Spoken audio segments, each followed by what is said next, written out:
They are mysterious stories that have captured the imaginations of UFO believers and sparked covert government investigations.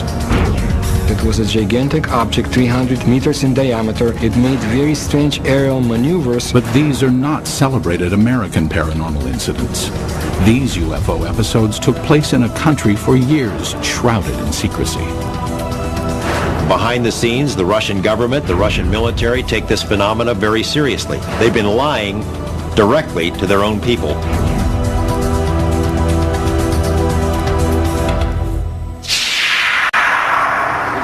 May 2002. In a remote area 100 miles outside of Moscow, an investigative team from Kosmopoisk, a group that studies UFO sightings, searches for signs of UFO activity.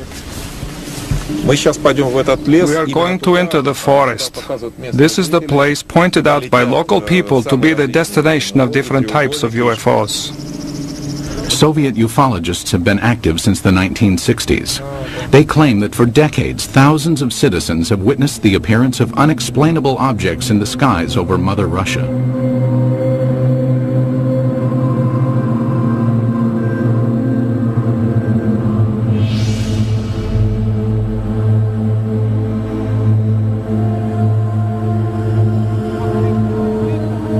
Today, ufologists in Russia work in the open and report their findings freely. This was not always the case. Before the policy of Glasnost was introduced in 1985, independent investigations of UFOs in the former Soviet Union were conducted in a climate of secrecy and fear. At times, official government policy denied the existence of UFOs and any UFO activity, and prohibited anyone from reporting otherwise. The UFO research in the former Soviet Union was a very complicated matter because one had to deal with overall state secrecy. Meanwhile, the Soviet government was involved in covert UFO investigations of its own. We know that the Russian government studied this secretly for a period of 40 years. We know that they took it very seriously. We also know that there have been various attempts, including more recent ones, to put a spin on this to say, there's nothing to it. That's a bunch of baloney. The results of the Soviets' most far-reaching secret UFO study became public in the year 2000. The inquiry started in 1978 and took 13 years to complete. The investigative team consisted of top scientists and military experts, and was completely clandestine. Certainly, this collaboration between the Academy of Sciences and the Ministry of Defense was not paraded. I mean, formally, these studies were closed. Classified organizations took part in these studies. This research should have a secret character. Colonel Boris Sokolov was the coordinator of the investigation. Shortly after the fall of the Soviet Union, he met with American investigative journalist George Knapp. Sokolov told us that just as in America, 90 to 95% of these cases could be explained away, but the remaining 5 to 10% could not be easily explained. The 13-year Soviet UFO study scrutinized some of the most puzzling sightings in Russian history. In 1968, a cameraman documenting a test of a Soviet jet fighter noticed a huge triangular object in the sky. He focused his camera on the object and caught it on film.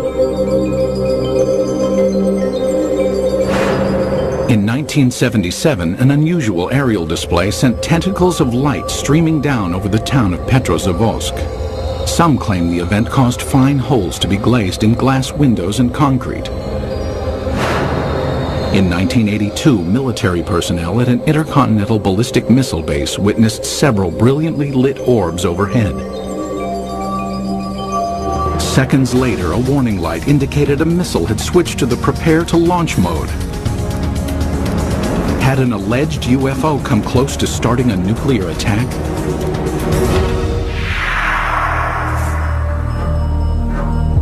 UFO sightings over Russia are not limited to the recent past. Reports of peculiar-looking airborne objects date back centuries. However, no formal investigations were undertaken until the early 20th century, when an event of epic proportions demanded analysis. Tunguska, July 30th, 1908. In a remote area of Siberia, the morning calm was rocked by an explosion. The powerful blast was heard 1,000 miles away.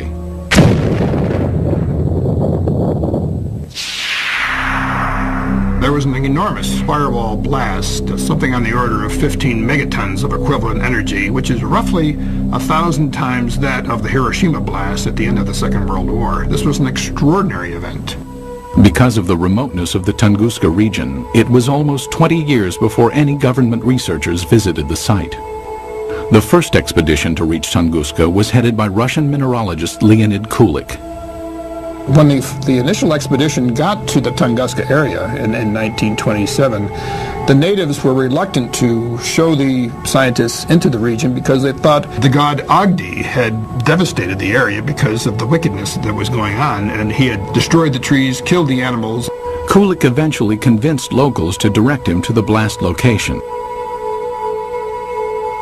Believing a meteorite had caused the massive explosion, Kulik assumed he would find a crater at the point of the meteorite's impact.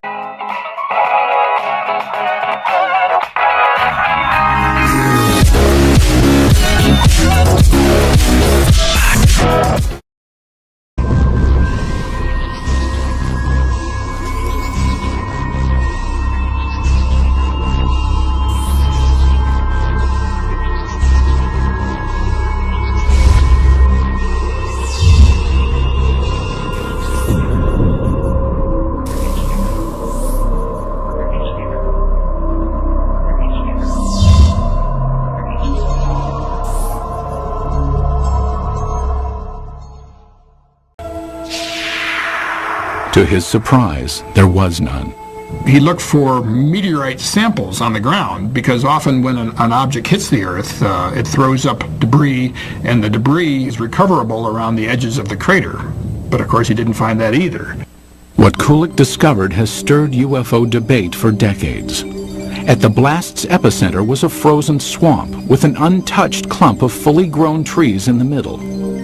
Circled around the grove, 10 million dead trees lay in a symmetrical ring, seemingly mowed down by a cosmic scythe. So here we have an enormous blast site with no crater, no fragments or meteorites around the rim of the crater, and this radial pattern of burnt trees knocked down for some 20 miles in all directions.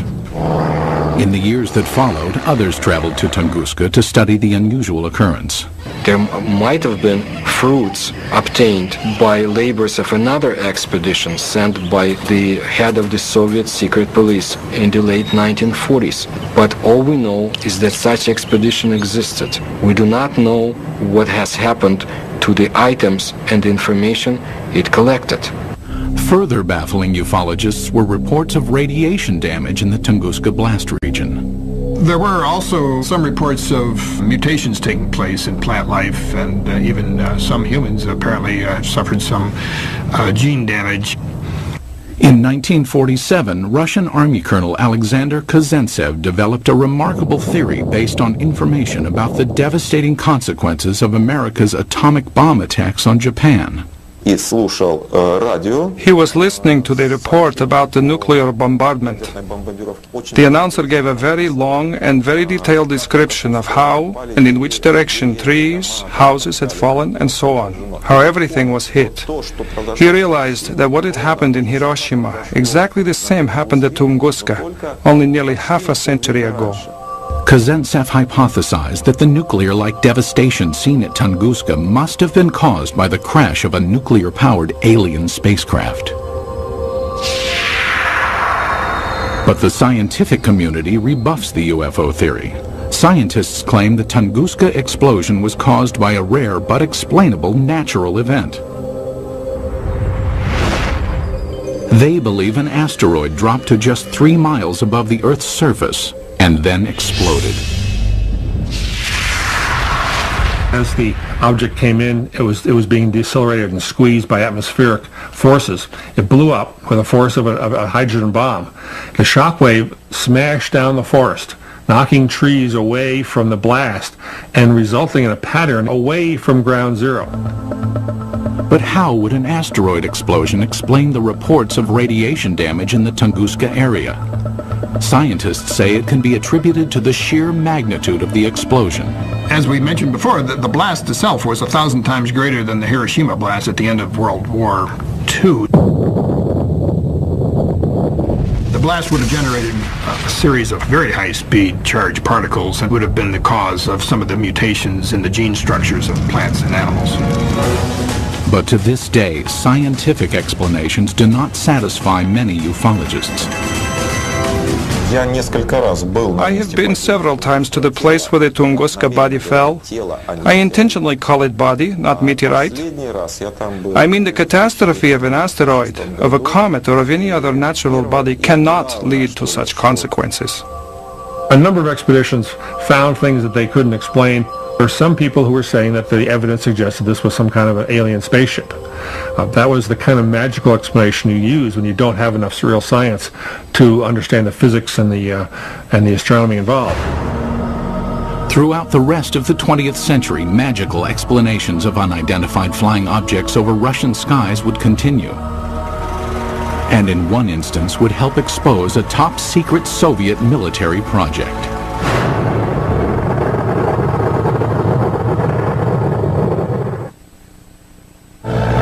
It was 1948. World War II was over, but the Cold War was just beginning. Soviet leader Joseph Stalin had initiated the Berlin blockade and directed his scientists to develop a nuclear weapon to rival that of the United States. It was during this period that some claim Stalin grew concerned about UFOs. It is said his interest stemmed from reports of a 1947 UFO incident in Roswell, New Mexico. New Mexico in 1947 would have been a hotbed of Soviet espionage because we had all kinds of stuff there. The 509th Bomber Wing, the only atomic bomber wing group. Purportedly, Stalin ordered Sergei Korolev, the founder of the Russian space program, to analyze information about the supposed Roswell crash and report his findings. Mr. Korolev came up with an answer. Yes, UFOs exist. No, they present no immediate threat. And after evaluating the information, all that the Russians had acquired on Roswell and on UFOs, Korolev concluded UFOs are real. They appear to be intelligently controlled. That's what he told Stalin, and Stalin in turn said, that's what my other people have concluded as well. While concrete proof of the conversation does not exist, several Soviet scientific agencies did begin investigating UFOs in the ensuing years. Stalin, after getting this information about Roswell and UFOs in general, did the same thing basically that the American government had been doing. He condemns UFOs in public and then conducts secret tests behind the scenes. He had all sorts of high-level scientists who would research the problem for him and then report to military officials, all behind the scenes. Also hidden from public view were UFO reports culled from Soviet Air Force pilots. Between the mid-1950s and mid-1960s, pilots reported approximately 15,000 UFO sightings. It is very difficult to find a pilot who has been flying for many years and has never seen a UFO. Most of these sightings can be easily explained. In an era of superpower distrust, flights of American spy planes and spy balloons were common over Soviet skies. But investigative journalist George Knapp, who has viewed portions of the Soviet UFO files, found some of the pilot sightings perplexing. There were 40 instances where Russian warplanes were sent after UFOs. This is not temperature inversion, this is not a weather balloon, this is not swamp gas, these are craft floating around in the airspace of Russia, and they sent warplanes to go chase them. While pilots continued to report strange objects in the sky, none could offer tangible evidence to support their claims. But in 1968, over the skies of Riga, Latvia, an alleged UFO sighting was caught on film. As a Soviet propaganda film crew documented a test flight of a fighter interceptor jet, the pilot noticed an unusual object high in the sky.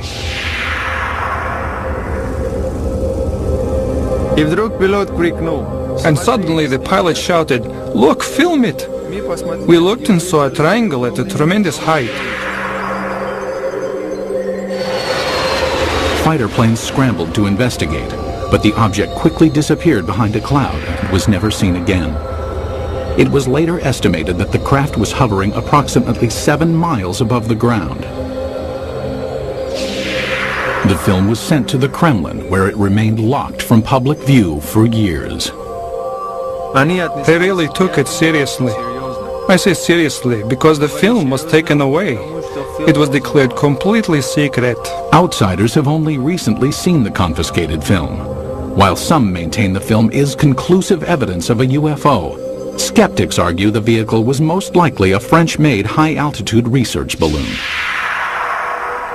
As secrecy enveloped all government discussions of UFO issues, an underground army of Soviet ufologists began to form in the USSR. They kept their studies concealed. Russians who study UFOs in this period report that they had a very serious feeling of threat from the Soviet government, that they were doing something which the Soviet government disapproved of.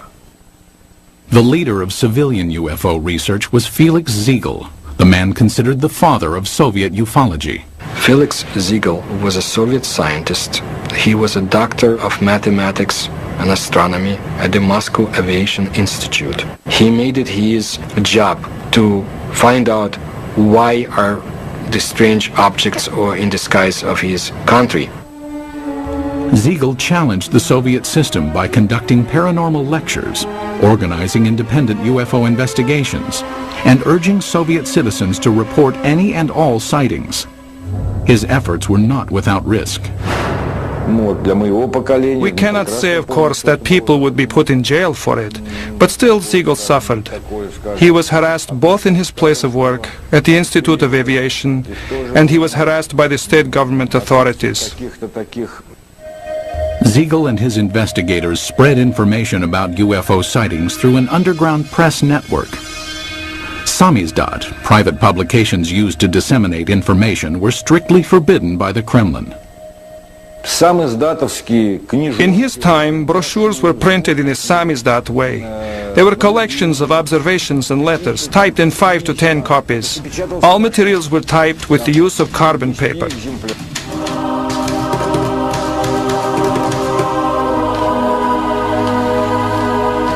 Samizdat papers were distributed by trustworthy messengers who secretly carried the copies from one person to the next. UFO information circulated in this covert manner until 1967, when suddenly it seemed as if ufologists were given a reprieve from government censure. Today it appears this respite was a smokescreen, part of an intricate government deception.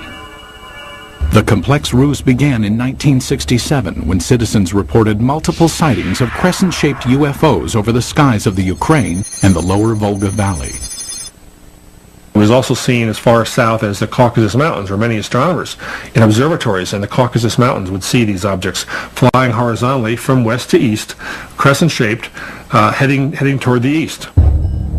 For reasons unknown at the time, the government allowed press coverage and independent study of the sightings. Felix Ziegel was granted permission to form a government-sanctioned investigative committee made up of over 200 scientific and military experts. In October 1967, they convened at the Central House of Aviation and Cosmonautics in Moscow. Their goal? Determine the cause of the mass sightings. On television and in newspapers,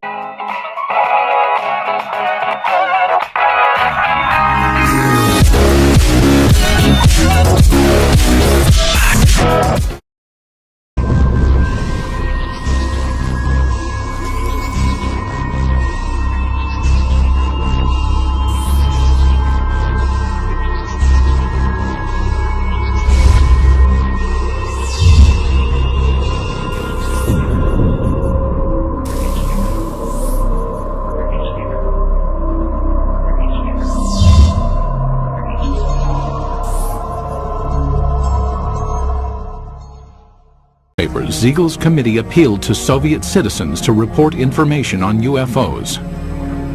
For the first time in Soviet history, UFOs seemed to be an open topic. It was like a breath of fresh air. Freedom of discussion about a forbidden subject was permitted to the Soviet citizens, and this was something unheard of. And alas, it did not last long. Within a few months of Siegel's televised appeal, the steel jaws of Soviet censorship clamped down. Reporting of UFOs was once again off limits. The subject was dropped from the controlled media, and Siegel's committee was ordered to disband. The committee was to encourage people to report. As soon as the reports began to gather, somebody in Moscow quashed the activity, canceled the committee, canceled publication of further works, and put a lid on it. Cries of a Kremlin whitewash were immediately sounded. Why the cover-up takes place, I don't know. Is there a cover-up? There's no question about it. But what they were covering up is the question. UFO buffs believe they were covering up alien visitations. I think the evidence is clear they were covering up descriptions of their own secret military aircraft and missile activities and satellite activities.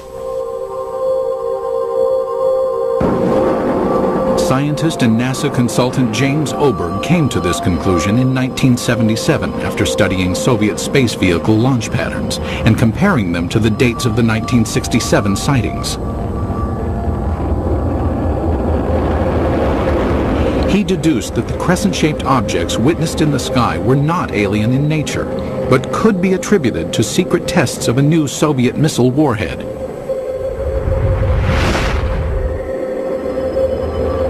People in the area saw the rockets, especially at night, saw the streamers, the contrails in the sky, even heard the rockets. They were told by the government that there was nothing there, that it was not anything ours. It became a UFO phenomena. Later dubbed by the Pentagon as a fractional orbital bombardment system, the Soviets had good reason to keep the tests secret.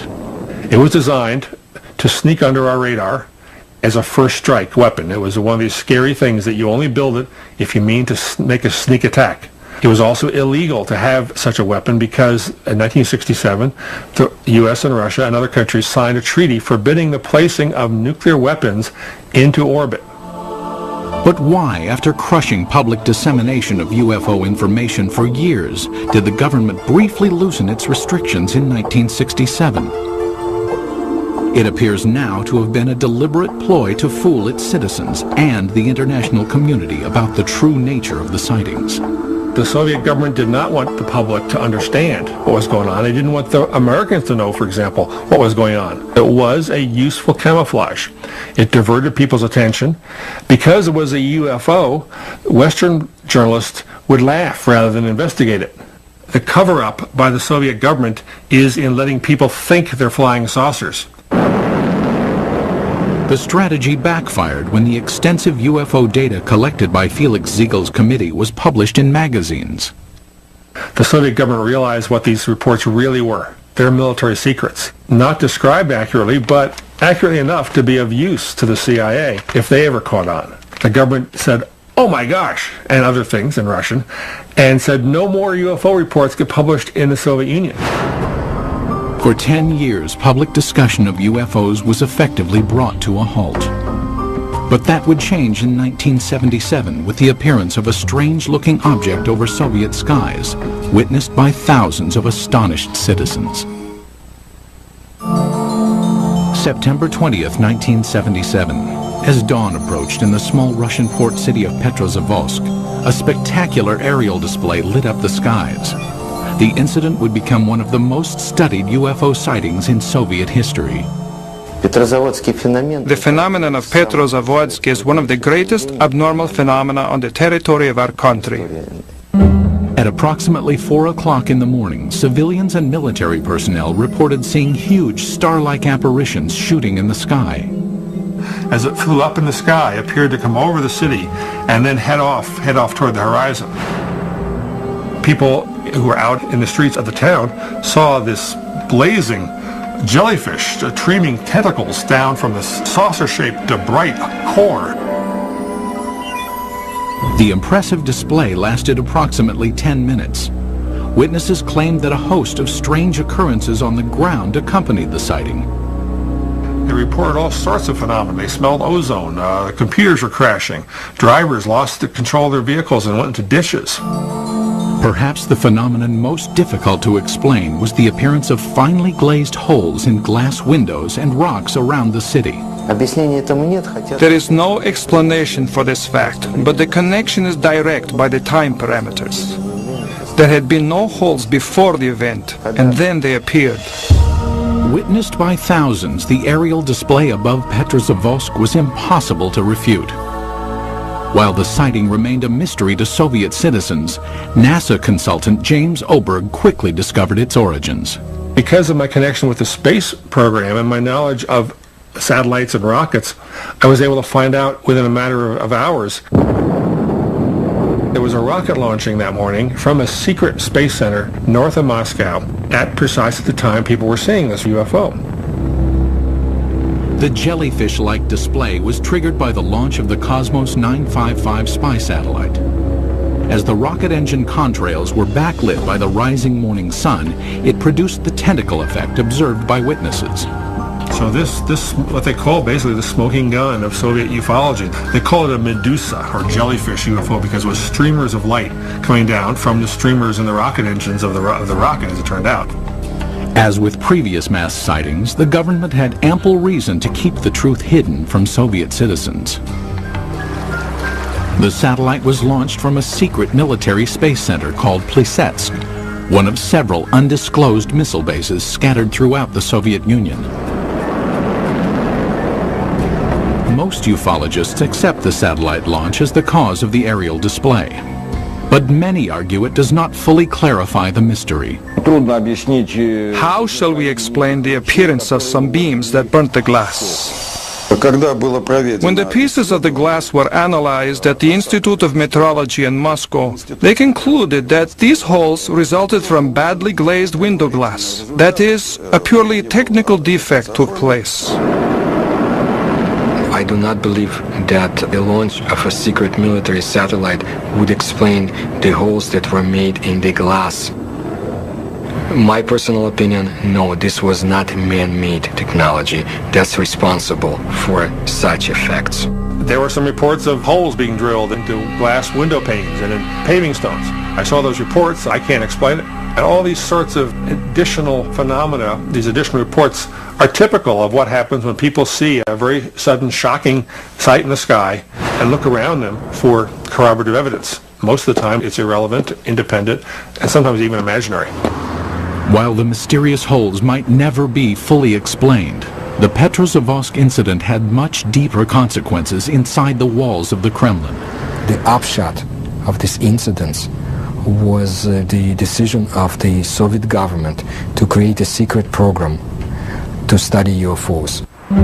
In the weeks following the Petrozavodsk sighting, the Soviet Academy of Sciences received inquiries from several European nations concerned about the nature of the event. In response, the Academy of Sciences requested permission from the Kremlin to initiate a top-secret investigation of anomalous occurrences. Although aware the majority of these events were not paranormal in nature, the scientists admitted in their request that they could not provide a scientific basis for all UFO sightings. The Academy of Sciences can neither ignore or explain the paranormal phenomena similar to that observed in September 1977 in Petrozavodsk. The program was organized to show that we did not know the answers to these questions and would be studying it on the scientific level. That was the way the official scientific program for studying abnormal phenomena and extraterrestrial flying objects started its work in the Soviet Union. In 1978, the investigation that later became known as Institute 22 was formally started. The study lasted 13 years and was completely concealed from public view. But why did the Soviet government spend time and money to investigate a phenomenon it already knew the origins of? There's really no surprise that the Soviet military, even if they understood the nature of most of these reports, would still investigate them.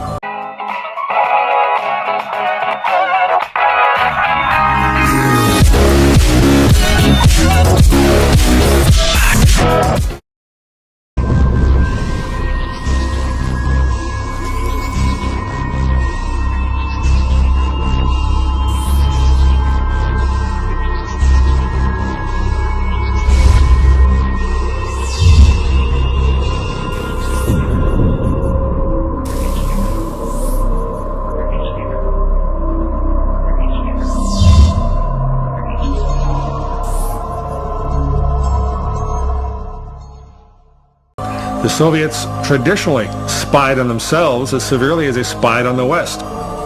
If they already knew that these are missile tests, why do they have to have a nationwide study behind the scenes? I mean, it's not like the results of the study were ever going to be published anywhere. It was a secret. So it makes no sense. While the rationale for the beginnings of the study is still debated, there is no doubt the scope of the investigation was far-reaching.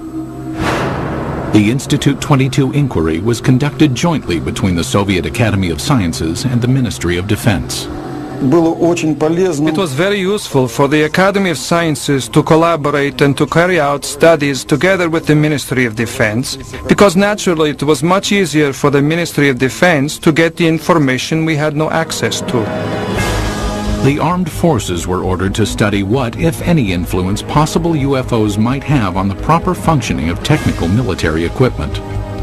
In addition, hundreds of thousands of sailors, soldiers, and pilots were recruited to watch for and report on UFOs.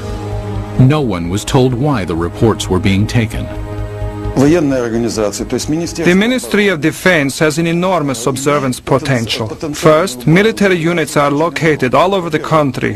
Second, unlike civil organizations, an order from the Minister of Defense is sufficient for making a potential viewer of each military man, and this was done.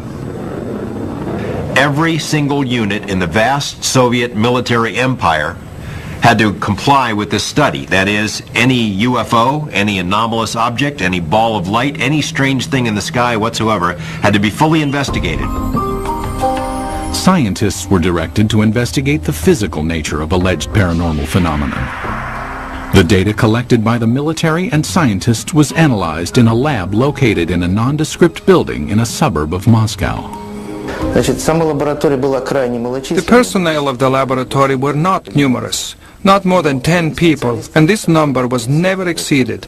But the specialists from almost all the scientific areas worked there, from a physician to specialists in radioelectronics, meteorology, and astrogeophysics. Practically all the specialists were represented there. It was done in order to study all possible aspects of UFOs.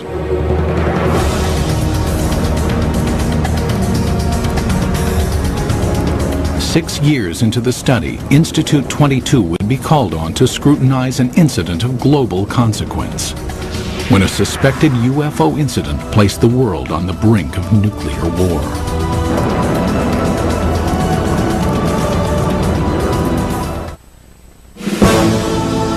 The early 1980s were a time of tense relations between the Soviet Union and the West. The era of détente had ended, and the Russian landscape was studded with intercontinental ballistic missile silos. Each contained nuclear weapons aimed westward. It was at one of these silos that a reported UFO incident caused a nuclear scare. Today, this ICBM silo in the Ukraine is deserted, dismantled in compliance with a nuclear arms reduction treaty between the US and USSR. But at this silo in 1982, something went terribly wrong.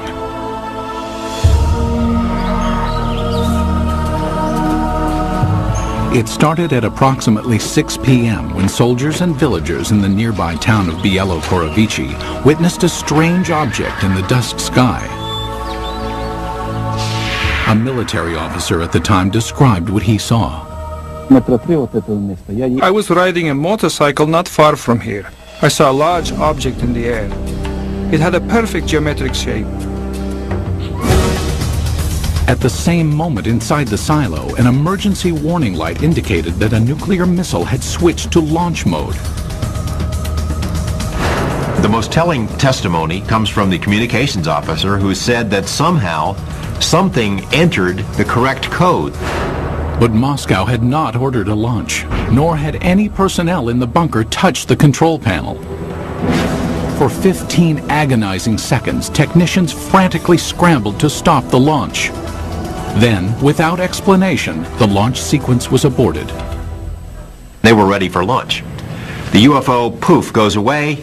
Poof, the command control module goes back to normal. Had a UFO somehow interfered with the launch controls of a nuclear missile?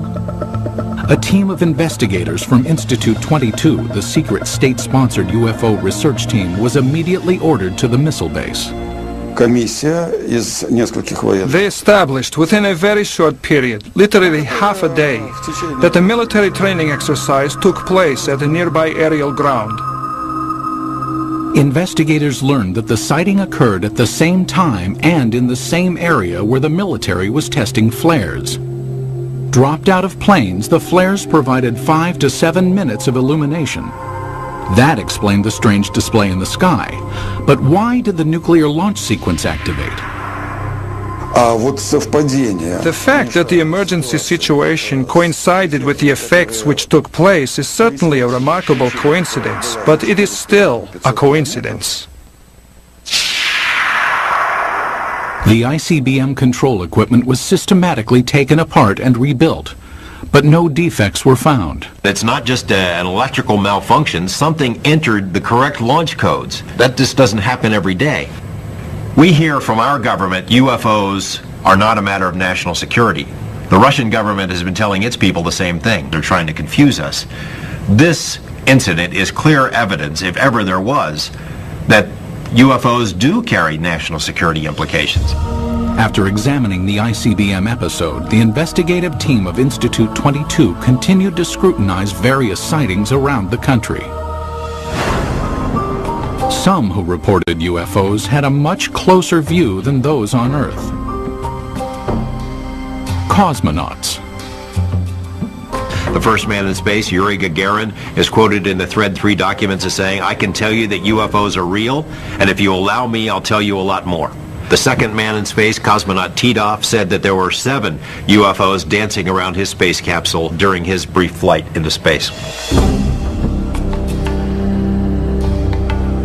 However, even to this day, most cosmonauts are reluctant to speak about any unusual phenomenon they witnessed in space. There's a ridicule factor, there's a laughter curtain, there are career consequences from reporting a UFO and taking it seriously. But in this rare interview obtained by the History Channel, 2 cosmonauts spoke of unusual objects they encountered in space. Many cosmonauts have seen phenomena which are far beyond the experiences of Earthmen. For 10 years, I never spoke of such things. Former Commander Vladimir Kovalyonik of the Salyut 6 space station revealed that on May 5, 1981, he observed an unrecognizable illuminated entity outside the porthole of his craft. The object had an elliptical shape and flew with us. It only flew straight, but then a kind of explosion happened. It produced a golden light, very beautiful to watch. A second explosion followed, and 2 spheres appeared. As we entered the darkness of Earth's shadow, I could no longer see them.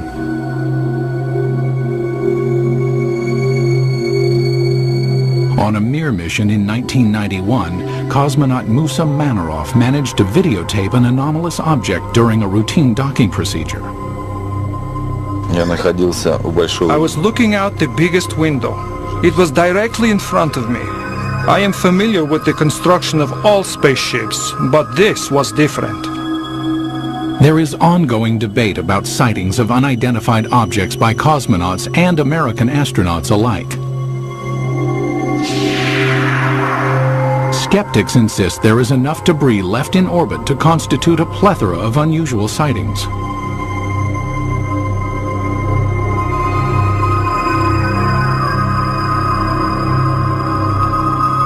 As cosmonauts traveled amidst the stars, the 1990s saw major changes take place on Soviet soil.